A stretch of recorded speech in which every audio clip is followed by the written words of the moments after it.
शबनम ने घबरा कर उसका हाथ तो छोड़ दिया था और उससे इधर उधर की बातें करती उसे अपनी पसंद नापसंद के बारे में बताने लगी, और बदले में वो भी यानी वो खूबसूरत लड़का भी उसे अपनी पसंद बताने लगा कि वह पहाड़ी इलाकों में रहता है और वहीं उसका कबीला आबाद है।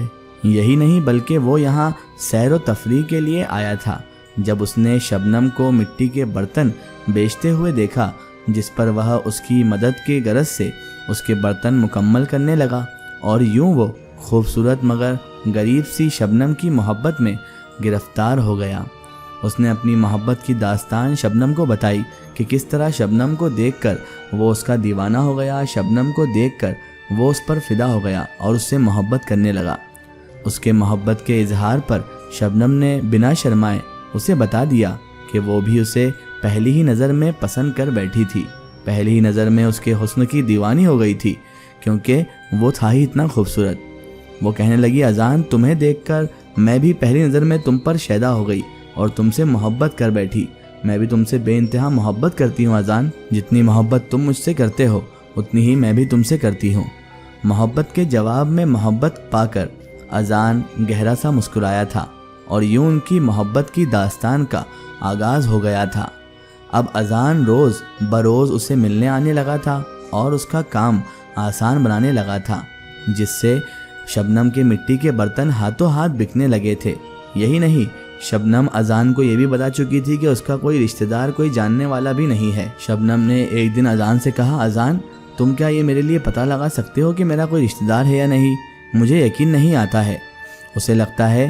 मुझे लगता है मेरी माँ मुझसे रिश्तेदारों के बारे में झूठ बोलती है, लेकिन मेरी माँ हमेशा बीमार रहती है अजान, इसलिए मैं उन्हें तकलीफ़ नहीं देना चाहती। बीमारी की वजह से उसे मजबूर करके उससे कुछ पूछना नहीं चाहती हूँ। उसकी सारी बात सुनकर अजान बहुत ज़्यादा सोच में पड़ गया और फिर अजान ने शबनम को देखा था जो बेहद उदास हो चुकी थी, और वह शबनम को उदास नहीं देखना चाहता था। तभी उसने वादा किया कि वो उसके ननियाल और ददियाल के रिश्तेदारों के बारे में पता लगाएगा, क्योंकि उसके लिए आसान सी बात है।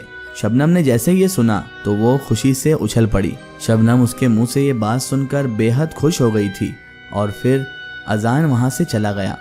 शबनम अपनी माँ का अच्छे से इलाज करवा रही थी और अब वो अच्छे से अच्छे डॉक्टर को भी दिखा रही थी, क्योंकि उन लोगों के पास अब पैसे थे, वो भी अच्छे खासे। खर्चे के पैसे, घर के खर्चे के और माँ के इलाज के लिए पैसे मौजूद अच्छे खासे थे। तभी उसे फिक्र नहीं थी कि अब कल का क्या होगा। अब उसके पास इतने पैसे थे कि वो कई महीनों तक बिना काम किए भी आराम से घर का गुजर बसर चला सकती थी, अपने कामकाज निपटा सकती थी। वो सोच रही थी जैसे ही अजान आएगा तो वो अपनी माँ को उससे मिलवाएगी और जल्द ही अजान से शादी का कहेगी। उसने अभी तक अपनी माँ को अजान के बारे में कुछ भी नहीं बताया था, क्योंकि अजान ने ही इस बारे में मना किया था। अजान ने कहा था कि तुम मेरे बारे में किसी को नहीं बताओगी जब तक मैं नहीं कह देता। इसीलिए अब तक शबनम ने अजान के बारे में उसकी एक इकलौती सहारा अपनी माँ को भी कुछ नहीं बताया था, लेकिन उसे नहीं पता था कि ये उसकी गलती भी हो सकती है। अब दोनों एक दूसरे से मोहब्बत करते हैं तो मोहब्बत का इजहार भी हो चुका है, तो फिर कैसे वो अपनी माँ को बताती कि वो किसी लड़के से मोहब्बत करती है। एक ये भी प्रॉब्लम शबनम की थी। अगले दिन अजान जब आया तो वह बर्तन बना रही थी। वह बिना कोई बात किए बर्तन उठाकर उन्हें भट्टी में जलाने और उन पर डिज़ाइन बनाने के लिए ले गया था, मगर उसके जाते ही शबनम को याद आया कि इसने शबनम को उसके रिश्तेदारों के बारे में बताया ही नहीं, जिनके बारे में अजान ने कहा था कि वो पता लगाएगा। अजान जो कि बिना कुछ बताए बर्तन भट्टी में तपाने और उन पर डिज़ाइन बनाने के लिए चला गया था, तो शबनम बहुत हैरान थी कि अजान ने तो घर वालों के बारे में कुछ बताया ही नहीं, जिनके बारे में अजान वादा करके गया था कि उनके बारे में पता लगाएगा। अब शबनम से सब्र नहीं हो रहा था, तभी वो मज़ीद इंतज़ार ना कर सकी और तेज़ी से उस कमरे की जानिब बढ़ी जहाँ पर बर्तनों पर रंगो रंगून किया जाता था। वो जैसे ही कमरे में दाखिल हुई उसकी आंखें फटी की फटी रह गई, क्योंकि सामने ही कमरे के वसत में अजान खड़ा हुआ था। उसकी काली आंखों से अजीब किस्म की शुआएं निकल रही थी और उसके बनाए सारे मिट्टी के बर्तन हवा में उड़ रहे थे। अजान के इर्द गिर्द आहिस्ता आहिस्ता घूमते जा रहे थे, जिन पर अजान की आंखों से निकलने वाली शुआएं पड़ रही थी اور جہاں جہاں اذان کی آنکھوں کی وہ شعائیں پڑ رہی تھی وہاں وہاں خوبصورت سے پھول بیلیں بنتی جا رہی تھی۔ یہ سب دیکھ کر شبنم کا سر چکرانے لگا۔ ایک عام انسان ایسا کبھی بھی نہیں کر سکتا تھا، تو پھر اذان کیا انسان نہیں تھا؟ یہ سوال ذہن میں آتے ہی وہ چیخی، اذان! اس کی چیخ نما آواز سن کر اذان کو ایک جھٹکا لگا اور اس کی آنکھوں سے وہ شعائیں نکلنا بند ہو گئی اور وہ سارے برتن آرام سے زمین پر اتر گئے۔ اذان نے شبنم کو دیکھا جو اس سے خوف زدہ ہو رہی تھی۔ مجھ سے ڈرنے کی ضرورت نہیں ہے شبنم، میں تم سے محبت کرتا ہوں، تمہیں نقصان نہیں پہنچاؤں گا۔ اذان نے نرمی سے اسے کہا اور اس کے قریب آیا۔ وہ تو ڈری ہوئی تھی، کہنے لگی تم کون ہو، سچ سچ بتاؤ۔ شبنم نے روتے ہوئے پوچھا۔ اسے ابھی تک اپنی آنکھوں پر یقین نہیں آ رہا تھا، یا وہ اذان کو اس روپ میں دیکھ کر اس پر یقین کرنا نہیں چاہتی تھی۔ میں اذان ہوں، جناتوں کا بادشاہ، ایک شاہی جنات ہوں، اور اس وقت انسانی روپ میں تمہارے سامنے ہوں تاکہ تم مجھ سے خوف زدہ نہ ہو جاؤ۔ اذان نے کہا تو شبنم کی آنکھیں پھٹی کے پھٹی رہ گئی۔ وہ کہنے لگی تم مجھ سے جھوٹ مت بولو، سچ سچ بتاؤ تم کون ہو۔ میں یہ جناتوں وغیرہ پر یقین نہیں کرتی، سچ بتاؤ اذان تم کون ہو، کہیں تم کوئی جادوگر تو نہیں ہو۔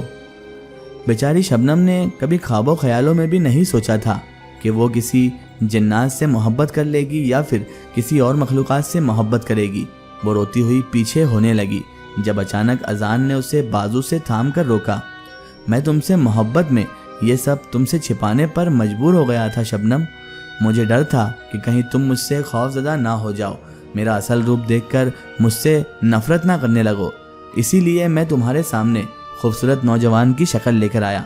لیکن مجھے لگ رہا ہے میری حقیقت جان کر تمہارے دل سے میری محبت ختم ہو گئی ہے، کیونکہ تمہارا چہرہ صاف بیان کر رہا ہے کہ تم مجھ سے ڈر رہی ہو۔ جنات کے بادشاہ اذان نے اس کی روئی روئی آنکھوں میں جھانک کر پوچھا، محبت کبھی ختم نہیں ہوتی، کیونکہ یہ ذات پات یا حسب نسب دیکھ کر نہیں ہوتی، نہ ہی یہ جان کر ختم ہو جائے گی کہ تم ایک جنات ہو، سمجھے اذان؟ میں تم سے محبت کرنا نہیں چھوڑ سکتی، مگر دکھ اس بات کا ہے کہ تم نے مجھ سے اپنی حقیقت چھپائی، یہ جانتے ہوئے بھی کہ تم ایک جن ہو اور میں ایک آدم ذات۔ ہمارا ملاپ کیسے ہو سکتا ہے بھلا؟ شبنم نے بات تو صحیح کہی تھی، لیکن اذان تھا جو جناتوں کا بادشاہ تھا، اور وہ شبنم سے بے انتہا محبت کرتا تھا، اور شبنم بھی اس سے محبت کرتی تھی، اسی لیے دونوں جدا نہیں ہونا چاہتے تھے۔ شبنم نے جیسے ہی اس سے کہا تو اذان کہنے لگا، میں تمہارے لیے کچھ بھی کر سکتا ہوں، تمہیں پانے کے لیے سب چیزوں کو ٹھوکر مار سکتا ہوں شبنم، میں تمہارے لیے فنا ہونا چاہتا ہوں، لیکن مجھے لگتا ہے کہ تم مجھے قبول نہیں کر پا رہی ہو۔ شبنم کہنے لگی، ایسی بات نہیں ہے اذان، لیکن ہمارا ملاپ ہوگا کیسے؟ تم ایک جنزاد ہو اور میں ایک آدم زاد۔ اس کا ایک سٹوری ہم دیکھیں گے اس کے اگلے پارٹ میں۔